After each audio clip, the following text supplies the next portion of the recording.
नमस्कार, मैं हूं सौम्या माथुर और आप देख रहे हैं सिटी बिग न्यूज। क्या तैयारी है सर आपकी? हमारे चुनाव की तो 24 घंटे हमारी तैयारी रहती है और जब से चुनाव आयोग ने इस चुनाव की घोषणा की है तब से हमारी जो तैयारी का जो मोड है वो और भी बढ़ गया। अभी हमने पूरे ज़िले की भी मीटिंग ली थी और अब विधानसभा वाइज हम ज़िले की नहीं बल्कि लोकसभा की पूरी की मीटिंग ली थी 2 दिन पहले और उसके बाद हम 9 के 9 विधानसभाओं में अपने जो शक्ति केंद्र के प्रमुख हैं, पालक हैं, सह प्रमुख हैं, सह पालक हैं और जो हमारे बूथ के अध्यक्ष हैं और जो हमारी बूथ की समितियां बनी हुई हैं और जो हमने आगे योजना पन्ना प्रमुख बनाने की हुई है उसकी तैयारी हम कर रहे हैं। चुनाव हम बड़े ज़बरदस्त तरीके से हिसार का जीतेंगे, इसमें कोई शक नहीं है। सर, आपको क्या लगता है कि भाजपा सरकार की तरफ से हिसार में से कौन सा उम्मीदवार आप खड़ा करोगे? ये तो पार्टी तय करेगी। हमारी तरफ से उम्मीदवार तय है और वो हमारा उम्मीदवार है कमल का फूल। कमल का फूल जिसको भी पार्टी देगी, कमल के फूल को हम जिताएंगे। यही हमारा ध्येय है, यही हमारा लक्ष्य है। जैसे इन दिनों चर्चा में चल रहे 2-3 दिन से चर्चा ये है कि कुलदीप बिश्नोई भारतीय जनता पार्टी में शामिल हो रहे हैं। हिसार लोकसभा सीट से वो भारतीय जनता पार्टी उनको उतारेगी, इस विषय पे आप क्या कहेंगे? उतार चढ़ाव और समुद्र में आना जाना लगा रहता है, समय बताएगा। तो भारतीय जनता पार्टी के कोई ऐसे कार्य वो नहीं है कि नेता की उनको दूसरी पार्टियों से लाके मैदान में उतार? कैसे कह सकते हैं आप? अभी देखो, सरदाराजी को उतारा, हाँ, अब ये कुलदीप जी की बात आ रही है। नहीं तो पार्टी की जो अच्छी नीतियां हैं उनको देखकर अच्छे अच्छे लोग जो पार्टी में आएंगे और वो पार्टी का मेंबर बनेंगे और पार्टी ज्वाइन करेंगे तो वो पार्टी के सदस्य हो गए और सदस्य होने के बाद पार्टी किसी को भी टिकट दे सकती है। तो हरियाणा में क्या लगता है आपको कितनी सीट? 10 की 10, 100%, 10 की 10 सीटें जीतेंगे और सबसे अधिक वोटों से हिसार से जीतेंगे और हिसार विधानसभा में और भी ज़्यादा लीड होगी। अशोक गोयल मंगाली वाले एक समाज सेवी हैं, इनके बारे में आपका क्या कहना है? मैंने पहले भी कहा कि ये काम हमारा नहीं है, हमारा काम कमल का फूल है। जो पार्टी हाईकमांड जिसको भी टिकट देगा हमारे लिए वो सर्वमान्य नेता होगा। इसमें आप भी उतर सकते हैं? पार्टी की मर्जी है, पार्टी किसी को भी उतार सकती है। गुप्ता जी, आने वाले चुनाव है उसको लेके किस तरह की तैयारियां आप लोगों की? देखो, लोकतंत्र का सबसे बड़ा पर्व शुरू हो चुका है, चुनाव। हमारी पार्टी के सभी कार्यकर्ताओं में बहुत उत्साह है।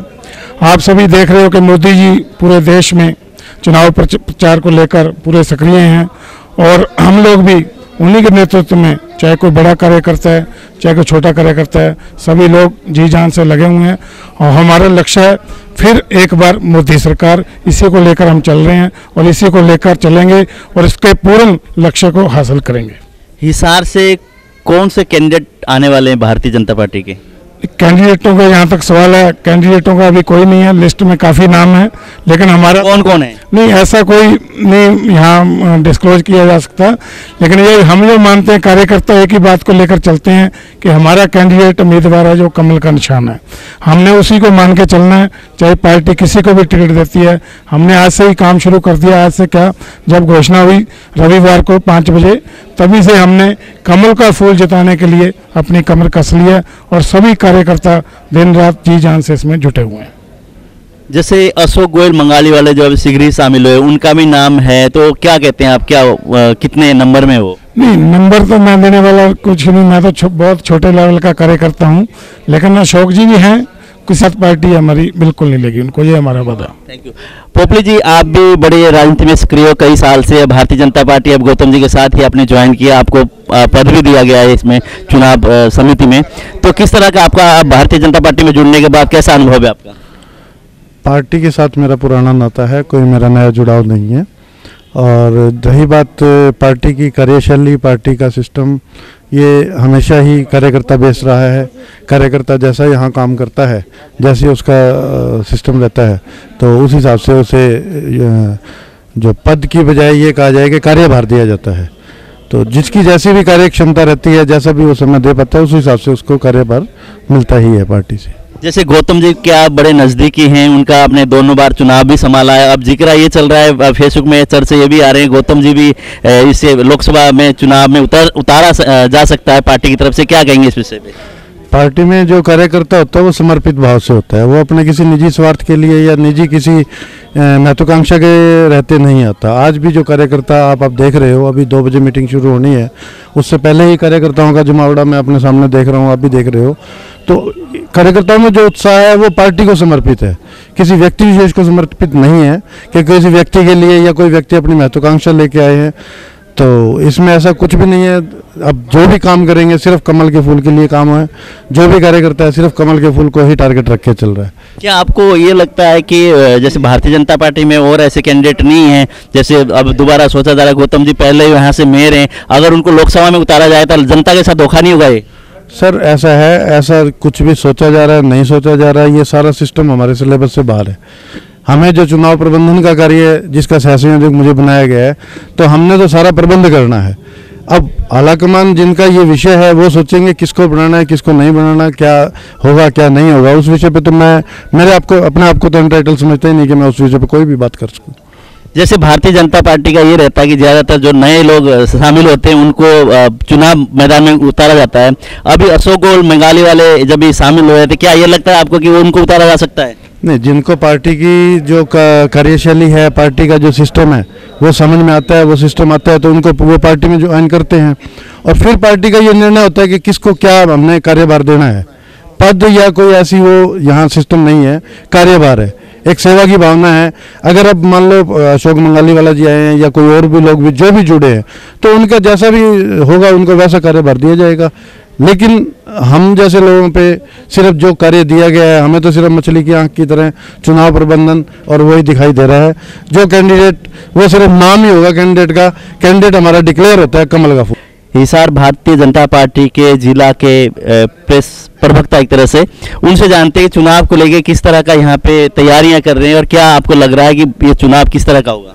ये चुनाव की तैयारियां आप देख ही रहे हैं। पहले भी बैठक में आप आए थे, लोकसभा की बैठक हुई थी उसमें भी आप आए थे और अब भी ये बैठक निरंतर पार्टी की गतिविधियां जारी है जी। और बड़े जोर शोर से कार्यकर्ता जुटे हुए हैं, बड़ा उत्साह है कार्यकर्ताओं में चुनाव को लेकर के। जो लोकसभा चुनाव के प्रतिनिधि का कब प्रेस नोट दे रहे हो आप?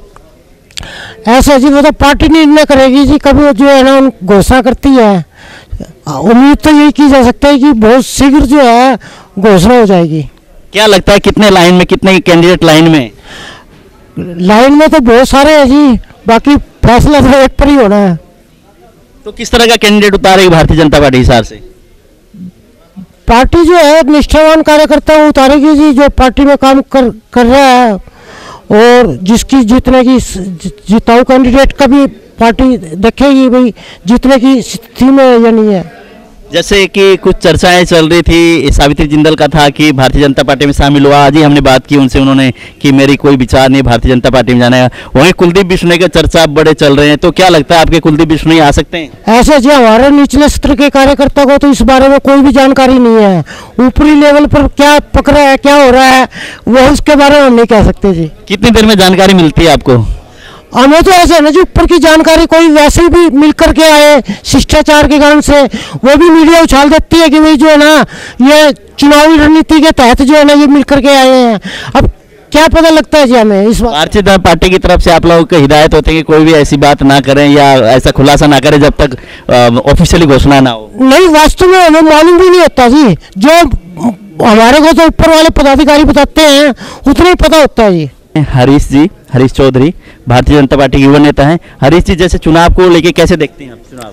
देखिए, चुनाव तो एक त्यौहार की तरह होता है, पूरे देशवासियों का चुनाव है इस वक्त, तो क्योंकि लोकसभा का चुनाव है तो पूरे देश में बड़ा उत्साह का माहौल है और सभी लोग इंतजार कर रहे थे इस चुनाव का कि मोदी जी को कब हम दोबारा प्रधानमंत्री के रूप में देखेंगे। तो सभी युवा साथी, बुजुर्ग, माताएं, बहनें, सब लोग इस चुनाव का इंतजार कर रहे हैं कि कब ये चुनाव आए और कमल के फूल का निशान हम लोग दबाएं। लोकसभा चुनाव में किस तरह के प्रत्याशी भारतीय जनता पार्टी उतारने वाली, कुछ आपके उसमें? देखिए, भारतीय जनता पार्टी हमेशा ही राष्ट्रवादी पार्टी रही है और हमेशा ही देश के लिए जो समर्पित लोग हैं और जो जनसेवा करते हैं, समाज सेवी लोग हैं और स्वच्छ छवि के जो लोग हैं, हमेशा भारतीय जनता पार्टी ने उन्हें प्रत्याशी बनाया और हमेशा विजयी होकर हैं।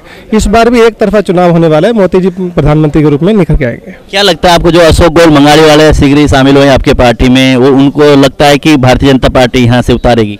देखिए ये आला कमान का काम है और अशोक गोयल जी में अगर वो कैपेबिलिटी है और आला कमान को लगता है कि वो सीट निकाल सकते हैं तो उन्हें ज़रूर टिकट देंगे। और हमारे लिए क्योंकि हम कार्यकर्ता हैं, हमारे लिए प्रत्याशी सिर्फ कमल का फूल है और हम लोग कमल के फूल को ही अपना प्रत्याशी मान के चलते हैं और पूरा देश इसी को प्रत्याशी मान के चलेगा। भारतीय जनता पार्टी जिसे भी टिकट देंगे एक तरफा चुनाव जीत के आएगा।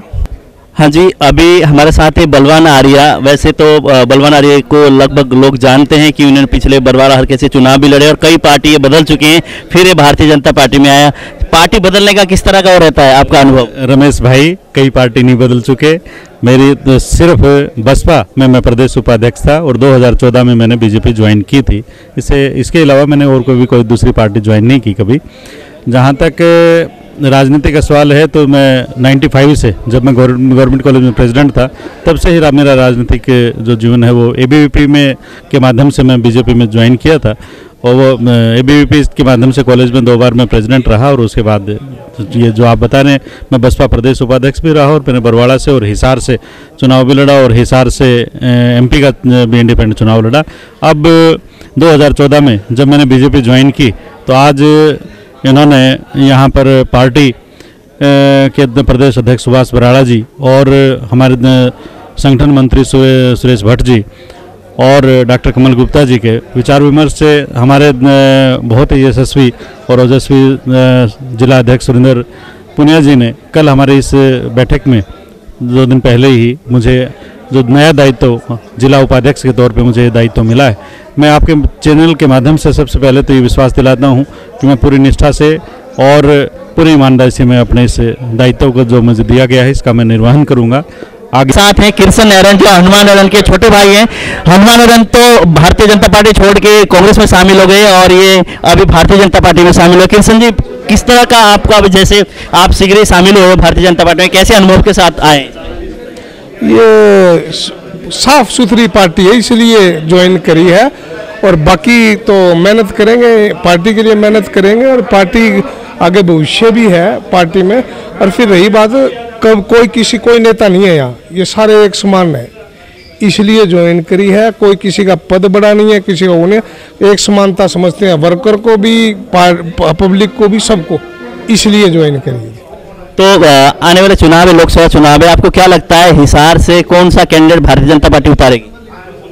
ये तो जी पार्टी डिसाइड करेगी, हम कैसे डिसाइड कर दें? तो पार्टी ने डिसाइड करना है और हमारे लिए तो फूल है, चाहे कोई भी उतार दे, उसके लिए वोट मांगने आज से शुरू कर देंगे हम वोट मांगने और बता देंगे भी कोई काम तो कोई फाइट में नहीं मानते कैंडिडेट, चाहे पार्टी किसी को उतार दे। तो क्या लगता है हरियाणा में भारतीय जनता पार्टी की कितनी सीट आएंगी? 10 की 10 आएगी। आप भी भारतीय जनता पार्टी की बोली बोल रहे हो? आई वो थोड़ी देर बाद 2 महीने बाद पता लग जाएगा आपको। अब भाई बोली सच्चाई भी हो जाएगी, वो तो सच्चाई में हो जाएगी, सच्चाई पता लग जाएगा। हर आदमी मोदी जी के कार्य से पूरा मतलब बोलते हैं ना, पूरा उसको सही मानते हैं, जो कार्य करते हैं वो ठीक चल रहे हैं। इसलिए जैसे हनुमान नारायण जी कांग्रेस में शामिल हो गए, सावित्री जिंदल और अपने रेणुका बिश्नोई के उसमें, अब कुलदीप जी भारतीय जनता पार्टी में आने के लिए 2-3 दिन से प्रयास चल रहा है उसमें, तो हनुमान जी का क्या होगा? हनुमान जी बताएंगे वो तो क्या होगा क्या नहीं, हनुमान जी बताएंगे क्या होगा क्या नहीं, क्या करेंगे वो क्या नहीं, क्या वो कुलदीप जी के साथ आएंगे। हम ये भारतीय जनता पार्टी में तो कोई भी आ सकता है, उनके लिए तो दरबार खुले हैं, वो जाओ चाहे आओ, कोई हमें उस चीज़ का एतराज़ थोड़ी है जी। भारतीय जनता पार्टी में कोई आओ कोई जाओ कोई ये मतलब कहने का है, मतलब वो कुलदीप जी के साथ आएंगे, कुलदीप जी को अच्छा लगेगा तो ले आएंगे वो। कुलदीप जी कब तक आएंगे? मैं तो देखो ये बात तो वो ही बताएंगे, मैं तो मेरी मर्जी थी मैं तो आ गया, वो तो वही बता पाएंगे भी कब आएंगे कब नहीं। अपने आसपास की खबरों की जानकारी के लिए देखते रहिए सिटी बिग न्यूज़। नमस्कार।